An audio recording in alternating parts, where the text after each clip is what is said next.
Did you ever feel you had too much stuff to handle, feeling tiny and unable to stand up again?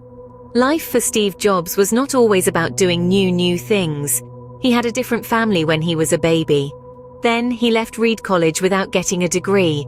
His start to becoming who he was very humble. He began Apple in a small garage and faced many problems and difficulties. There were many hard times which people often didn't know or think about. But keep in mind, no matter how tough things got, Steve Jobs never gave up trying. Think about being on top of a big hill and someone suddenly shoves you down. How would you feel? Now think of a man named Steve Jobs. In 1985, he was removed from Apple. This was a company he had started and liked. It was like his own creation had turned on him, just like being shoved off a big hill. Many people would just give up if like this happened. But not Steve Jobs. He stayed brave. He never quit. Instead, he started fresh. He made a new company named Next, which made computers. Next later bought by Apple, the same company that had turned him away.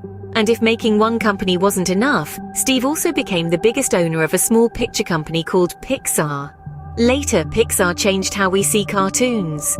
These new companies showed how brave Steve was, how he never gave up and how he didn't let his trouble at Apple stop him. He didn't see being removed from Apple as a loss, but as a chance to try again, to make new things. Yes, he had been pushed down, but instead of falling, he learned to fly. He turned his fall into a rise, a comeback like no other. And when people thought he was done, Steve showed them they were wrong. What if you could write your own story again? Would you do it? Steve Jobs did. When he came back to Apple in 1997, it was a big change. He came back full of energy, ready to do new things, and with an idea to change the tech world. Under his lead, Apple didn't just stay the same, it got better and made cool stuff. The iPod, a tool that changed how we listen to music.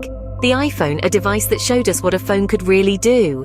And the iPad, a portable screen that gave us a new way to use a computer. But these weren't just things. They were proof of Jobs' never-ending wish to create, to question, to make the impossible happen. Steve Jobs once said, "The people who are bold enough to think they can change the world are the ones who do." So what's stopping you?